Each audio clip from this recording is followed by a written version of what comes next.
আয়না ঘরের বিষয় সামনে এসেছে, আমি নিজে যেহেতু ছিলাম, এটা কত কঠিন জায়গা, এটা না থাকলে মানে বক্তব্য দিয়ে বোঝানো যাবে না। সুতরাং আয়না ঘর সামনে আবার ফিরে আসবে, এটা তো জীবনেও আমরা মেনে নেব না।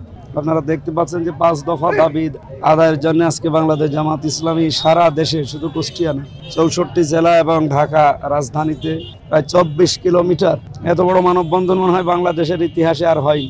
এই দৃশ্যগুলো দেখার পরেও যারা দায়িত্বে আছে তাদের যদি টনক না নড়ে, আমাদের সামনে আরো কঠিন কর্মসূচি আসবে। আমরা আশা করছি আর সামনে যাওয়া লাগবে না, ওনারা মেনে নেবে।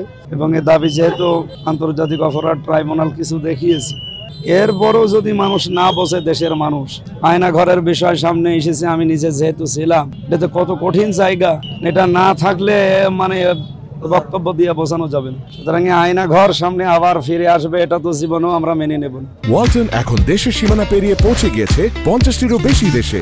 ওয়ালটন, ঘরে ঘরে, বিশ্বজুড়ে। এটা ফিরে আসবে না, এই কারণে আমাদের এই 5 দফা। আশা করছি পিয়ার পদ্ধতিতে হলে, এই দাবি বাস্তবায়ন হলে আগামীতে আর এ দেশে কেউ আয়না ঘর তৈরি করার দুঃসাহস দেখাবেন। এবং বিচার যদি এদের না হয়, আগামীতে যারা আসবে এদের চাইতে আরো ডেঞ্জার হবে। সেই দিকে খেয়াল করে বাংলাদেশ জামাত ইসলামী সহ যে 25টা দল আপনারা দেখছেন, তারা পিয়ার পদ্ধতিতে নির্বাচন চাচ্ছে। এমনি না, প্রত্যেকের পেছনে যুক্তিযুক্ত কারণ আছে, আমরা সে কারণগুলো তুলে ধরেছি। আশা করছি জনগণের মুভমেন্ট বুঝবে সরকার। আচ্ছা, একটা রাজনৈতিক দল, আপনার বৃহত্তম একটা বাংলাদেশের রাজনৈতিক দল, যারাই এই আন্দোলনের পার্ট ছিল, জুলাই আন্দোলনে, তারাই আপনাদের এই দাবির সাথে একমত হচ্ছে না। তারা বারবার নির্বাচনের জন্য বিদ্যমান ব্যবস্থায় নির্বাচনের দাবি জানাচ্ছে।